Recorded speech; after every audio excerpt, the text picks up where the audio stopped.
Hey guys, welcome back to the channel. I hope you had a great public holiday. In South Africa, we have a public holiday today. Perfect, it being on kind of a rest day. I'm actually working on a new program with my athletes. We're working on a 2-week split, kind of 10 days training and 4 days of rest that you're going to work through. So those of you listening that talk to me, have a chat to me about the training program, and we'll see if I can hook you up. Otherwise, working on that today, I was thinking about something that I want to share with you, or something that you can consider or something that I get asked a lot is rep ranges. How many reps do I do? So a rep, or how many reps you do, is only one small component or a part of trying to set up a good set.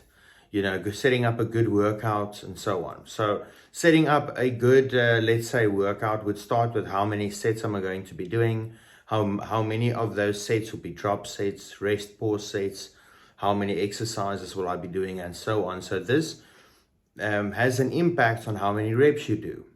So higher rep ranges would be kind of a hypertrophy training where we, focus on more damage to the muscle, meaning more recovery time needed because of the higher intensity, but again, then more muscle growth. So that's kind of the ideal. That's what you're going for on the one side, where lower rep ranges, we're working on strength and so on. So I always joke, say bodybuilders, they don't know what singles and doubles are. That's a powerlifter term. That is really the case. I remember I was in a gym once and an athlete came to, but it was a high performance center I was training at, and I was probably doing something that maybe in the industry that he's in, they have a term for. In bodybuilding, many times athletes come to me with certain terms or phrases that they, in whatever industry they're in or whatever clique they're in, terms they use to describe certain things that we, or that I maybe have been doing a very long time without really trying to pinhole it or pinning it, labeling it per se. So, and he came to me, asked me something, and it almost sounded like another language. I said, no, I have no idea what that is. And he almost thought looked at me like I was talking shit, but I clearly didn't know what he was talking about. Where every industry really has their own certain types of setups or theories around how they implement their sets and reps and so on.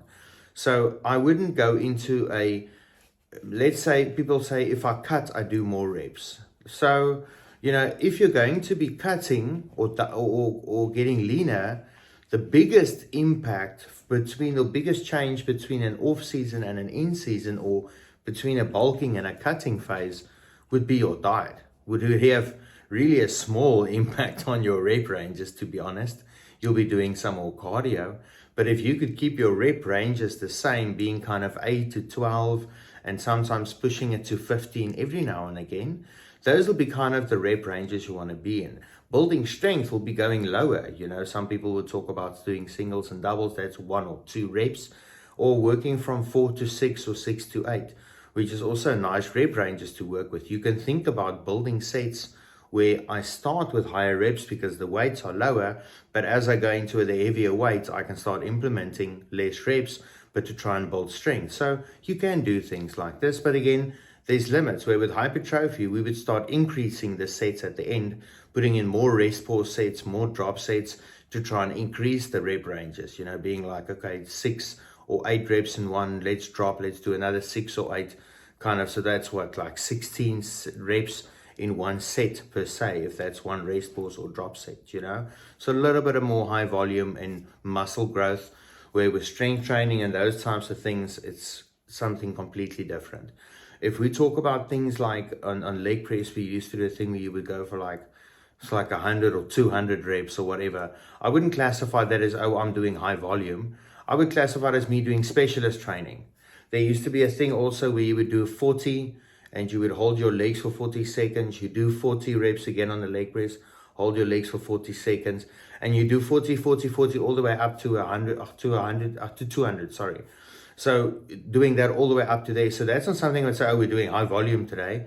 That's specialized type of training that you're doing, that I'm not going to be doing that every week. You do that once in a blue moon, you do test yourself and your abilities with things like that, seeing that I can really push myself, you know. But anyways, those are just as an idea I wanted to share with you, kind of the idea between higher and lower reps and when to utilize them. At the end of the day, the way you use it as a tool to shape your body, and then just choose wisely. Okay.